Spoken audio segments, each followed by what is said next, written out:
it was very scary because when I put the pills in my mouth, I was like, this might kill me or I might not be here anymore. And then I was scared when I see like all these first responders start showing up.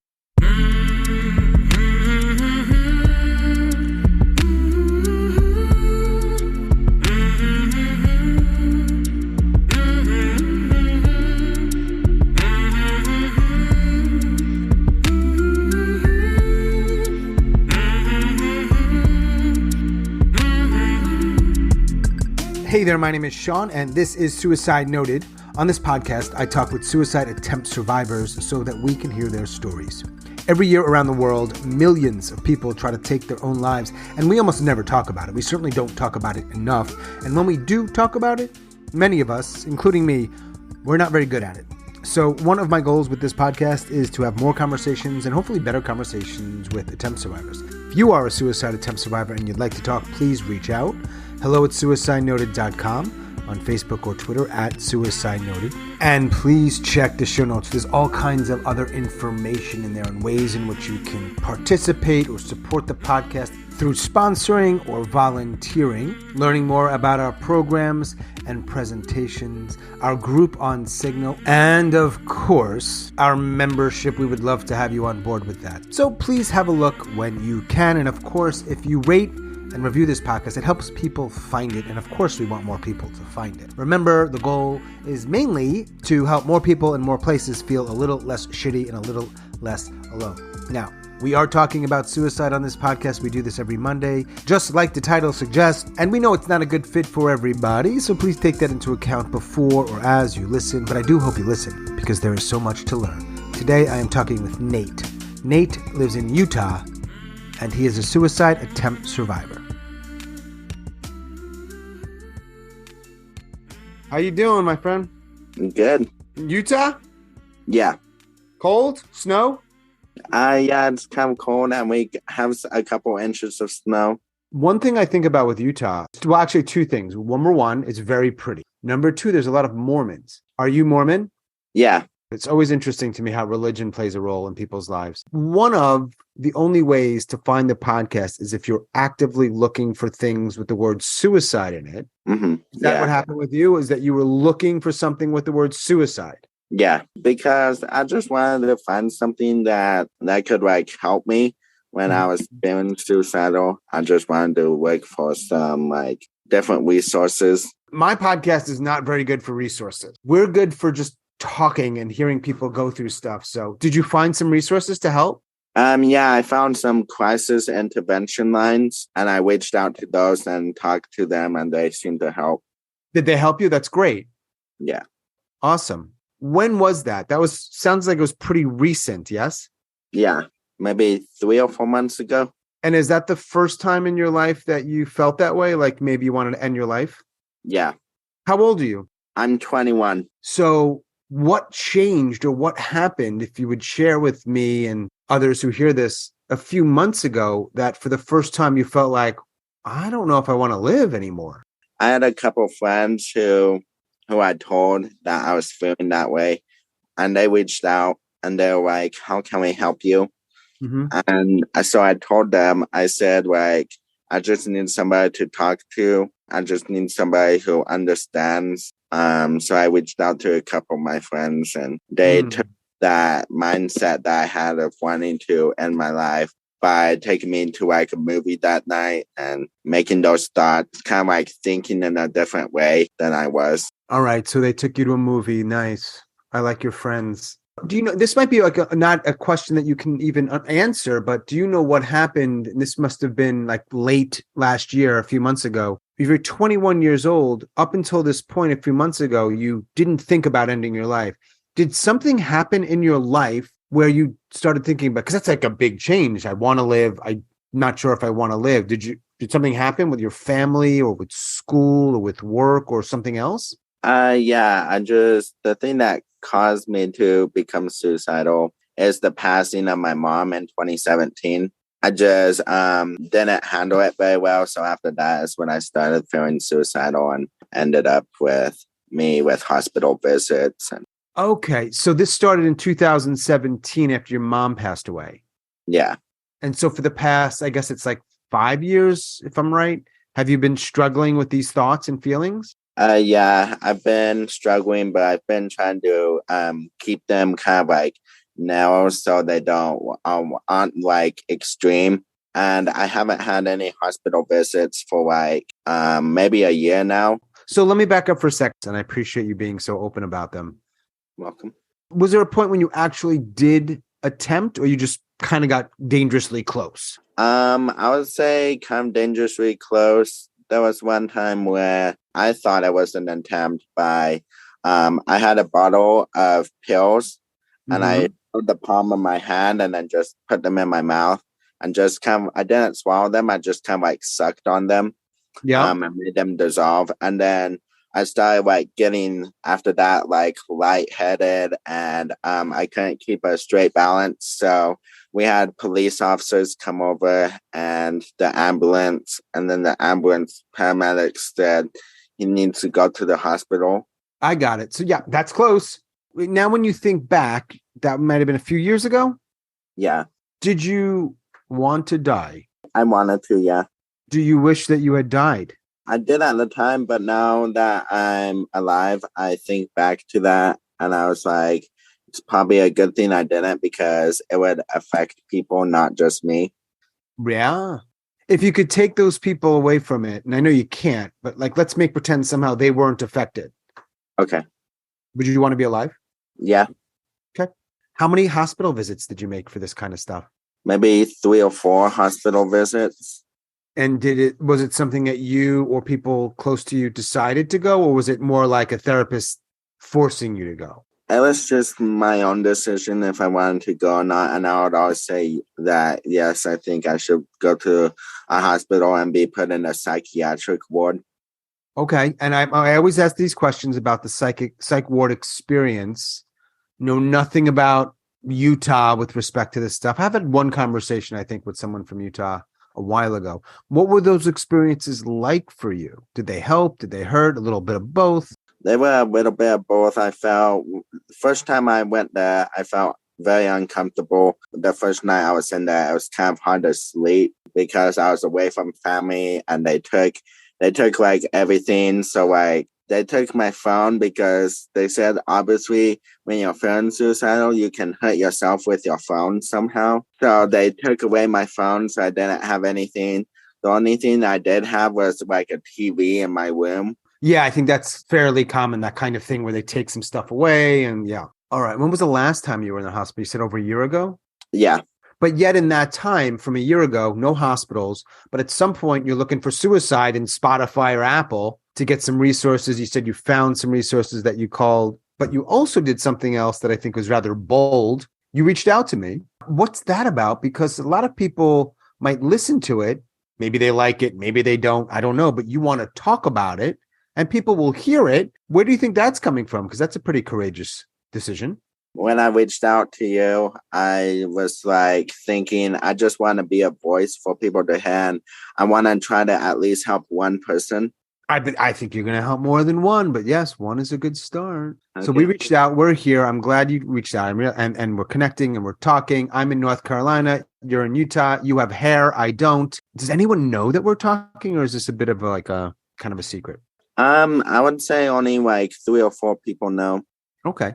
Do you know what the larger Mormon community, and you're a Mormon, right? Yeah. What do they think about suicide? Do you know?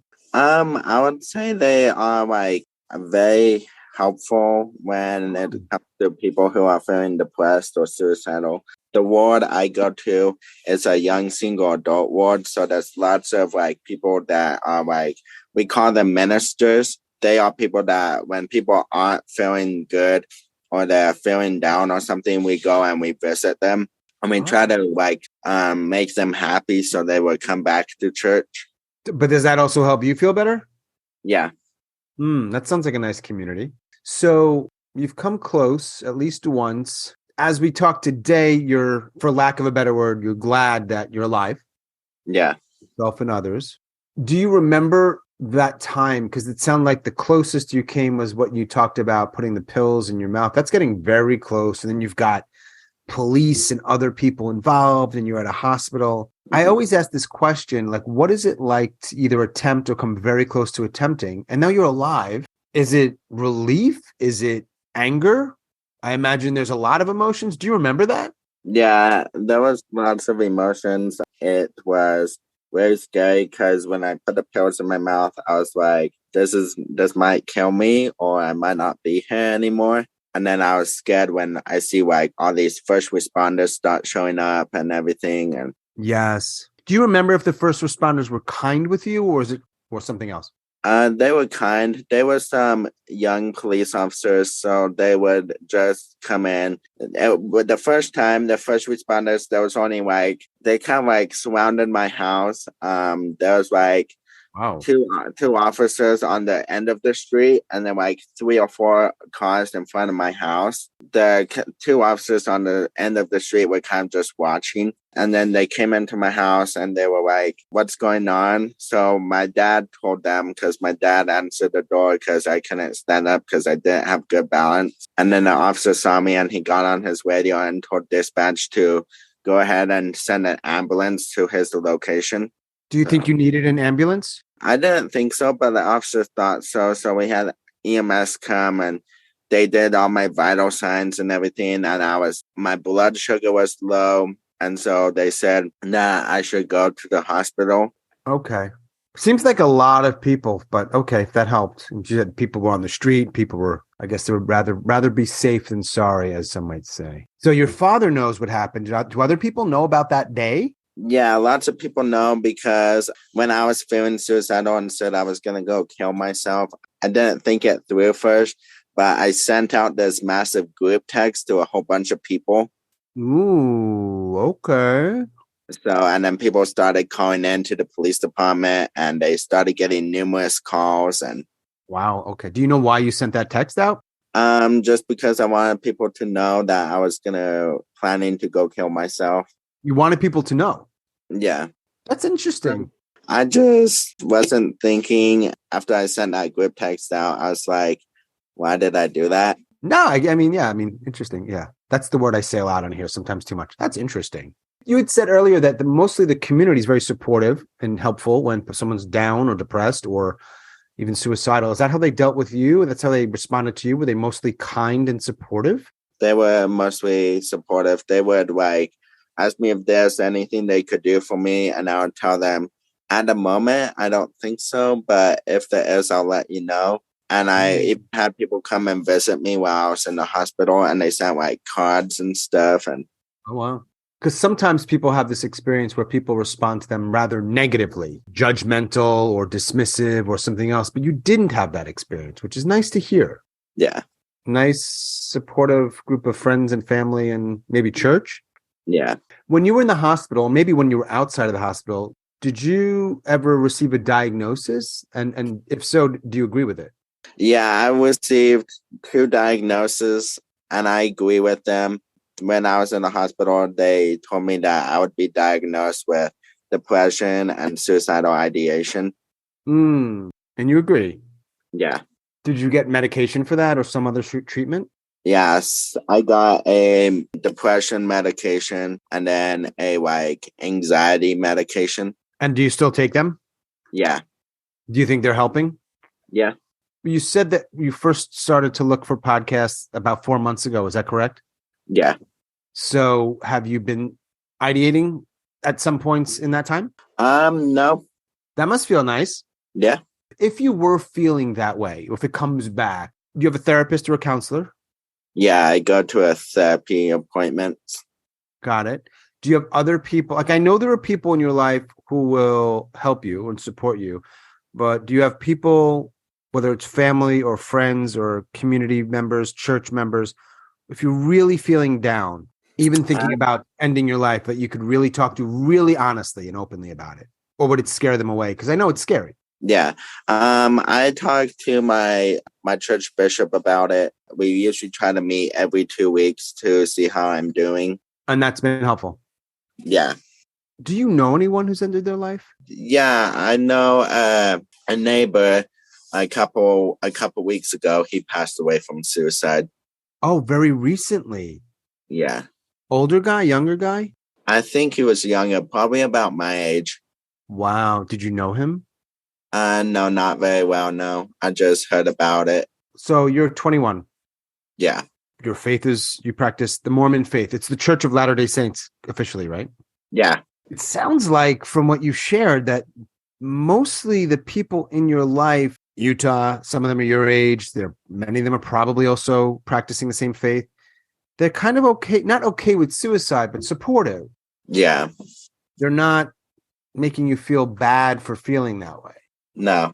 Are you in school right now? No, I graduated in 2020. You graduated school in 2020. Yeah. What's your life been like since you were out of school? My life has been, I would say, good. Some of my friends that I had in school kind of moved away. And some of them are like in college down south, and some of them on LDS missions. And then I'm just working at Deseret Industries at the DI. What is that? It is a thrift store. Oh, cool. I like thrifting. Do you plan to go on a mission? Is that a requirement?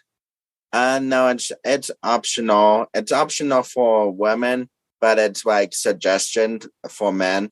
I'm planning there's two different types of missions we have in the Mormon church. We have regular missions that are 2 years, and then we have service missions. Do you know which one you might want to do? Probably a service mission. What does that usually include? It usually includes doing volunteer work. Okay. Now, as we talk here today, I know this is a really tricky question, but is suicide a possibility for you? It's probably not a possibility. If I was feeling suicidal in the future, I'll try to think of different ways to handle it, whether that be like talking to other people about what's going on, or reaching out to the Utah National Suicide Hotline. Okay. I don't know how to say this, but because you brought it up and it was a real turning point in your life with the loss of your mom, it's been over 5 years now, 5 years or so. Yeah. Has it gotten any easier? A little bit. People ask me, in my ward, we take pictures and they'll be like, hey, can I send this to your mom? And then I have to tell them I don't have a mom. I only live with my dad. And so my dad is trying to remarry, but yeah, I just haven't really told anybody about my mom's passing, because when I went to the funeral, I just stayed in the car. Oh, okay. Yeah, I can't imagine how difficult that must have been or must be. Yeah. Do you have siblings, any brothers or sisters? Yeah, I have a brother. He's 22. He lives in Pueblo. And I have a sister with 3 kids that live in Idaho. And then another brother that lives in Idaho Falls. All right. So Utah and Idaho. Pueblo's Utah or Colorado? I think Colorado. All right. So you got the family and the siblings around. But you're in Utah, northern Utah, right? Yeah. Now, are you a Utah Jazz basketball fan? Yeah. You like the Jazz? Okay. Yeah. It's a very interesting name because that team originally was in New Orleans, and that's a perfect name, Jazz in New Orleans. It's not a great name in Utah because you're not known for jazz. You're known for like other things. Yeah. I just think it's a funny name. When you think about suicide or ideations or mental health or even other things like losing a mom, are there any myths, things that you think people think about, but you're like, no, that's not accurate. That's not true. When I hear other people saying they want to pass away from suicide, I just think, well, that won't help you. It would just, if they went through with that and actually killed themselves, then it affects other people and it makes other people sad, and then maybe they get suicidal. But is there anything that you hear about and you don't agree with? Like you hear people say stuff about people who are struggling or people maybe who are tempted, and you're like, no, that's not true when you hear that. Or is that, do you tend to agree with most things? I tend to agree with most things. Yeah. I know that some people, they don't tell people they're talking to me about this thing, but you did. And some people, they've shared with me when it comes out and when the world can hear it, they're not really going to go out of their way to tell anybody. But you shared with me before we got on the call, you want to let people know about this. Yeah. It's interesting. And I frankly like the fact that you're so open to not only talk about it, but share it with people. Do you have any hesitation or concern about sharing it with people? Like maybe they'll judge you, maybe they'll even turn their backs on you for these feelings or thoughts or actions? No, I'm pretty confident about sharing it. I feel like people won't judge, that they'll actually like the podcast and maybe leave good comments or something. Maybe, yes. And you said earlier when we started talking that it'd be cool if you could help, at least one person. Yeah. Right. I have to imagine there's a lot of people, particularly like in your age bracket, not that it can't help anyone from any age, but teenager 20s who don't feel comfortable talking about it or don't hear a lot of this stuff. I would imagine if they hear this, it'll feel like, all right, hey, there's other people who maybe feel similarly. I think that's what it's all about. So I appreciate that about you joining me and wanting that for people. This is a tough question. I'll tell you right now, Nate. This is a tough one. Okay. Not really about your personal experience with the world, though I guess it is in part. Do you think that people should have a right to choose if they want to die by their own hand? I think, it could be their choice if they want to follow through with it or not. I know you're not a spokesperson for the Church of Latter-day Saints, but would they agree with that? Or would they say, no, you can't do that. It goes against beliefs or God or something else? They might just tell you it's not a good thing, and they might even try to stop you from doing it. Take you to a movie. Yeah. Take your mind off it. Yeah. What else, when you were thinking about coming on and talking with me, did you want to share? I don't always ask the best questions or the right question. Was there something else? Is there something really important that you want to tell the world about? Well, anything really. I just also started feeling suicidal when, after my mom passed, my dad would be like, hey, you should go on dates with girls. And he would try to hook me up. And I'm like, no. I don't want to, because after I came out to my dad, I was like, he still tried to make me go on dates. And I was like, no, I'm not attracted to girls. I'm more attracted to other guys. It got me suicidal when he said, okay, well, I accept you, but I don't support your decision. This hasn't come up in our conversation yet. This feels like it's rather important. So what age, how old were you when you came out? About 19 or 20. Okay. And that's how your dad responded. I know the church plays a large role in your life. How did they respond? I've worked at their listings of what they said, and they said that it's not a choice. They don't necessarily agree with it, but they try to support people and including them and letting them still hold callings in the church. Okay. Did your coming out and discovering your sexuality, do you think that had an impact on your suicidality, your ideating? I would say so. So when you said earlier that the big turning point was your mom's passing, you were 17. So I would imagine then you're going through this thing where people are dating, they're starting to meet each other and through the church or at school, and you're figuring out, I'm a little different. Yeah. What is that like? There's some rough patches. I've dated other guys, but we haven't we've dated and then we're I don't think this is going to work out. So then we split up. Like most dating. Yeah.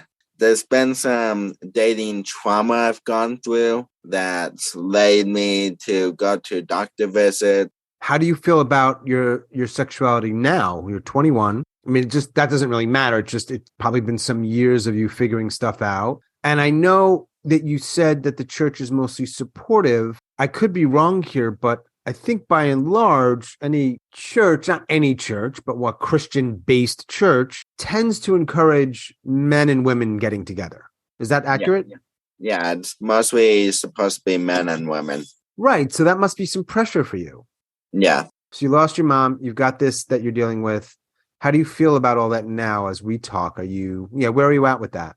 Right now, with my sexuality, I've come out to a lot of people. I've come out publicly in my ward. I've told some people there, and I've told my bishop, and my bishop was like, hey, well, that's fine if you want to date guys. I don't see any problem with it. And then he's like, the only thing I will say is to not leave the church. I like hearing this because not only do I just like hearing about people's lives and I like their honesty, but I've heard some mixed things about how certain churches respond. I'm glad that they didn't turn their backs on you, man, because I know that can be sometimes the difference of staying alive or not. Yeah. And I say that not only for about two things, about suicidal ideation and hospitalizations and all those things, as well as your sexuality. And then to lose a parent, and then the other parent's kind of supportive, but says, I'm not really supportive. That's a lot, man. So yeah. I applaud your ability to try. What do you think the next few years will be like for you? After I come home from my mission, I plan to start dating again and hopefully find somebody. I've had somebody that reached out to me in an email that when I worked at a grocery store, we worked side by side together. He emailed me and then he's like, remember that one time you asked me if I was gay? And I was like, yeah. And then he's like, I've been thinking about it. And then he said, I kind of miss you. And then he said, maybe sometime when we're hanging out, we can revisit that. You've been thinking about that email? Yeah. Are you allowed to legally get married to a man in Utah? I don't know what the Utah's rules is on that. I know if you go down to Vegas, they allow it. Everything happens in Vegas. Yeah. All right. So you might get, maybe one day that'll happen. We don't know if it'll happen in Utah. Wow. You shared a lot and I really appreciate it, Nate. Is there anything else that you want to share that you feel like, is important to share right now?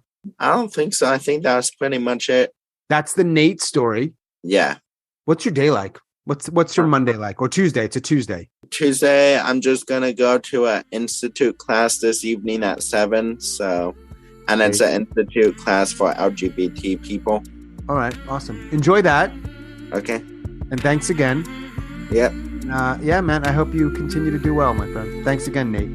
You're welcome. Take care, man. Bye.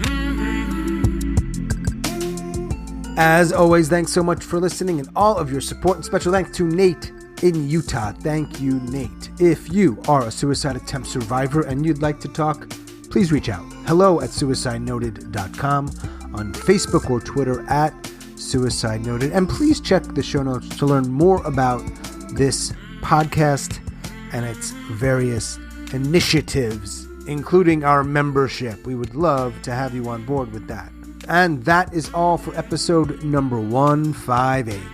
Stay strong. Do the best you can. I'll talk to you soon.